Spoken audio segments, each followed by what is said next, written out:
You want to know what happens to an eyeball when it gets punctured? If you got any idea how much blood jets out of a guy's neck when his throat's been slit? What do you want? I want you to stop me.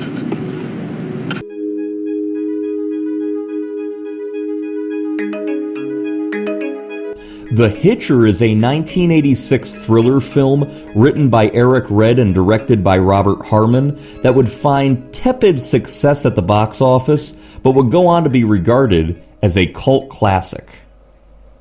C. Thomas Howell stars as Jim Halsey, a young man from Chicago, Illinois, who is delivering a 1977 Cadillac Seville from Chicago to San Diego, California. Driving through dark, desolate West Texas and fighting to stay awake behind the wheel, Jim offers a ride to a hitchhiker caught in the rain, played by Rutger Hauer. My mother told me never to do this.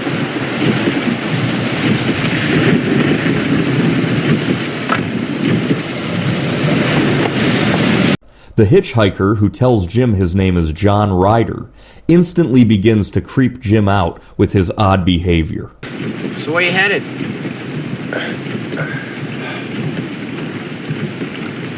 You got a smoke? Yeah, sure.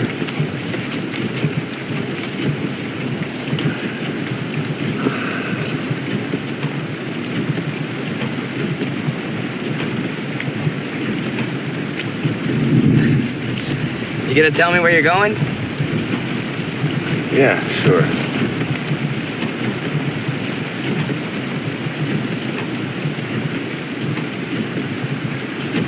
What are you looking at me like that for? Just looking. Things soon turn from creepy to downright terrifying. What do you want?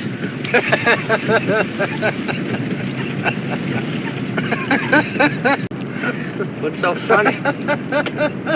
That's what the other guy said. Who's the other guy?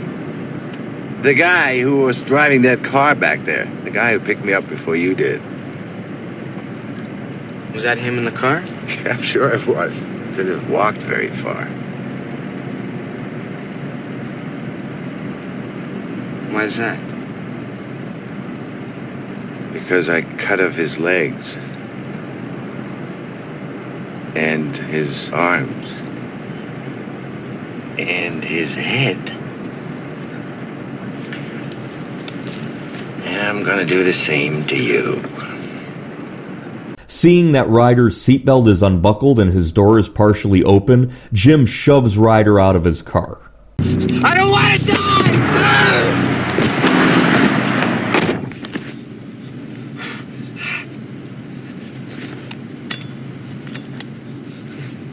Yeah. Yeah! Yeah! Yeah! Fuck you, buddy! Continuing his road trip into the morning, Jim begins waving at two small children in the back of a family vehicle.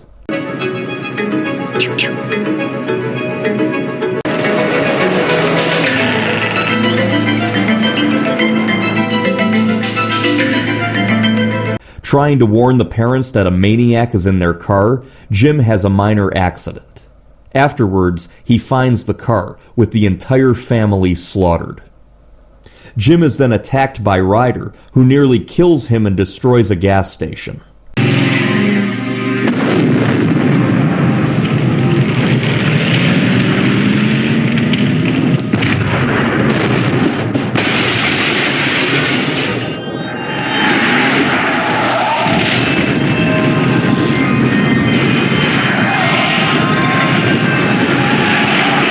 Jim makes his way to a roadside diner just before opening hours and meets a waitress named Nash, played by Jennifer Jason Leigh.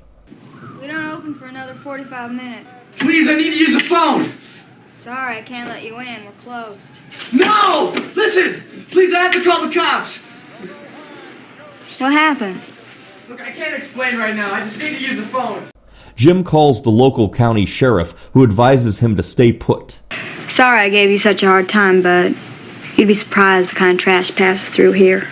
My name's Nash. Jim Halsey. I really appreciate this. Where are you from? Chicago. Where are you headed? California. Yeah, how'd you know that? That's where everyone's going. Hollywood? No. San Diego. I thought about moving to California. Jeremy owns this place. He's my cousin. And Uncle Jack does the cooking. Like that, see? We're all kind of interrelated. It's kind of hard to just pick up and leave. But you never know. While eating a burger and fries that Nash cooked for him, Jim soon gets an idea that Ryder may be closer than he thinks.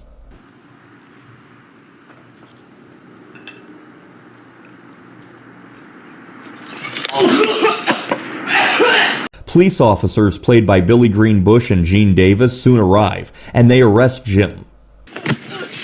You keep to yourself. Why are you arresting him? Pick up that stuff.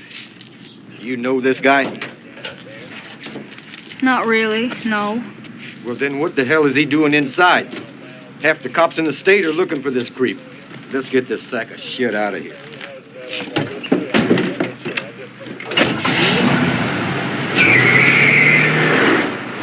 Taking him to the county sheriff's office, the police have a hunch that Jim is not their killer.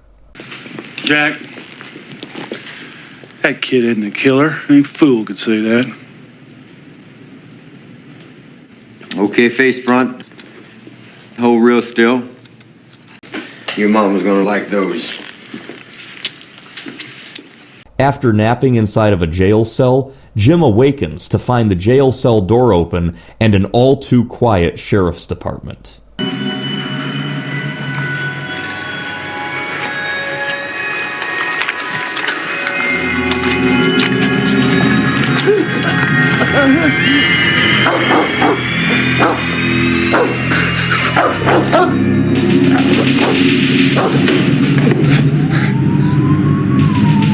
Grabbing a .357 Magnum revolver off one of the murdered officers, Jim runs to a nearby gas station.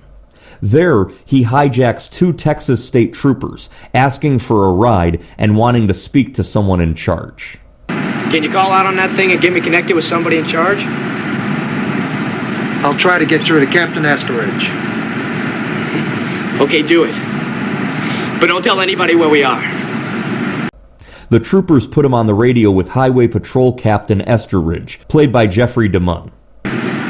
Captain, this is Jim Halsey. You gotta listen to me, Captain. I swear I didn't kill those people. I got set up and framed by this guy who picked up hitchhiking. What do you suggest we do, son? Come on, man, you tell me. Why don't you stop things right now? You can just let my men go and give yourself up. I don't have any identification. I don't have anybody to call for you to check me out. Are you willing to lay down your arms and surrender? I promise you I'll do everything in my power to see to it that you're treated fairly.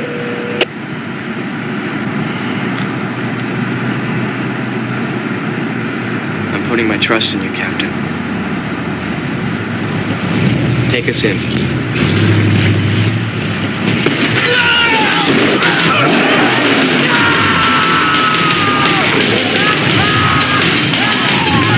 Jim soon finds Nash on a bus and asks for her help. This morning, this guy tried to kill me. He's been following me ever since. I don't know why. Do you believe me? Sure. Yeah. No, you don't. I wouldn't either. With the police on the hunt for both of them, they attempt to clear their names with the police and try their best to avoid the psychotic killer before it is too late. Are you okay?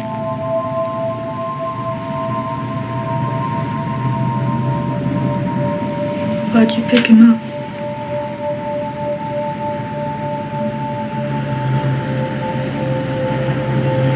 I wanted to help him. Screenwriter Eric Red said that this movie was inspired by the Doors' song Riders on the Storm. The movie was the directorial debut of Robert Harmon. For the role of Jim Halsey, the producers considered Matthew Modine, Tom Cruise, Emilio Estevez, and Charlie Sheen. The role went to actor C. Thomas Howell, best known at the time for roles in films including The Outsiders and Red Dawn. C. Thomas Howell said that he considers The Hitcher to be one of his personal favorite films. In Rutger Hauer's book, All Those Moments, Hauer mentioned how executive producer Edward Feldman settled on Sam Elliott for the role of John Ryder. Rutger Hauer stated that apparently Sam Elliott was so scary when he came into audition that Feldman was afraid to go out to his car afterwards. Sam Elliott had a scheduling conflict and had to back out of the role. C. Thomas Howell admitted that he was actually afraid of Rutger Hauer on and off set because of Hauer's general intensity. While performing the last sequence of the windshield stunt, Rutger Hauer knocked out one of his teeth with the shotgun he was holding in his hands. During the arrest scene, actor C. Thomas Howell accidentally kicked Gene Davis in the back of the head, and this shot can be seen in the movie. The movie was filmed in California from February to April of 1985. Nash's gruesome death by her being torn apart by the truck and trailer hitch was Rutger Hauer's idea. The original script would have had Nash be crushed by the truck against a wall, but Rutger Hauer convinced the director to go with this idea, arguing that audiences would be more disturbed by the sound of a revving engine after watching this scene. George W. Bush served on the board of the company that lent money to HBO to finance this movie. During the 2000 presidential election, Bush's critics used his involvement in this film to try and discredit his stance on family values. The attacks didn't work, and George W. Bush won the election, serving as the 43rd President of the United States from 2001 to 2009. On a budget of $7.9 million, The Hitcher grossed only $5.8 million during its theatrical release, making it somewhat of a box office disappointment. At the time of the movie's release, several critics noted what they thought were some homoeroticism elements. In his review for the Globe and Mail, J. Scott interpreted the film as, quote, a slasher movie about gay panic and a nasty piece of homophobic angst for the age of AIDS, end quote. Gene Siskel and Roger Ebert absolutely hated this movie. It's a deeply cynical movie that doesn't even have the courage to admit what it's really about, which is gay sadomasochism. And I don't know which I hated more in this movie, the cynicism or the dishonesty. Well, Roger, I can't quantify the hatred I have for this movie, but I'm going to try. Okay. This is one of the few films to which Roger Ebert gave 0 stars. He and Gene Siskel even denounced the movie for its violence on The Tonight Show starring Johnny Carson. You'll see a lot of violence directed at women. Does the violence bother you more than the sex? Yes. Yes, it does, because it's inhuman, you know. Yeah. The violence in The Hitcher right now, seeing The Hitcher is one of the most unhappy experiences I've had in the movies in a long time. And that was one that we really agreed on. In fact, I was kind of surprised because I didn't know whether Gene would like it or not. It's very slick. I didn't know. It's very technically smooth. I'd have to be subhuman It's very to like well that made, film. and it is absolutely depressing. There's a scene in that movie where there was a woman who was tied up between 2 trucks. Torn apart, that's correct. And I was sitting there thinking, it will never happen. We will never see the scene where he puts his foot on that pedal, and he did. And I thought, I was thinking, if this happens in this movie, then there's no hope. Siskel and Ebert were always really, really distressed by violence in films, and I personally think that they overreacted to the violence in this movie. I actually remember specifically the first time that I ever saw this movie. Around December 2001, my father had just moved into a new apartment complex, and inside the office for the apartment complex, they had a black metal rack with VHS tapes that you could check out of the office and rent. We looked over the movies and we chose this one. We enjoyed it, and the following morning my dad returned it to the office. I find it amusing because it seems so dated now, renting a VHS tape from an apartment complex office. What's funny is that at the time, when I saw this film, it was only 15 years old. Crazy to think that I was a teenager when 1986 was only 15 years ago. I do disagree with the critics who say there is an underlying message. I didn't notice one back in 2001, and you really have to be looking hard to notice it. Another thing is that the critics said it was so awful for Jennifer Jason Leigh's character to be ripped apart tied between a truck and a trailer hitch. That's true. It was a shock. And I remember my father and I were like, holy shit, he actually tore her apart. However, contrary to what many critics say, you don't actually see it. I enjoy this movie. This is what I call a decade movie. Decade movies for me are the types of films that I find myself watching typically once within a decade. So say I saw this in like late 2001, early 2002, then again during the 2010s, then again during the 2020s. It's an enjoyable watch, and it's become a classic 1980s cult film. It has a large following, and I really enjoy those desolate, middle-of-nowhere thrillers like The Hitcher or Joyride or Red Rock West. C. Thomas Howell is great in almost every role I have ever seen him in, and Jennifer Jason Leigh is fantastic. Admittedly, when I was a kid, even before I was a teenager, I always had a crush on Jennifer Jason Leigh. I love her face. I always thought she had such a great face, and I always liked how her mouth kind of was open. I don't know, I'm a freak. But she's beautiful, and it is a shame that her body's ripped in half in this movie. I will highly recommend the 1986 thriller cult classic, The Hitcher.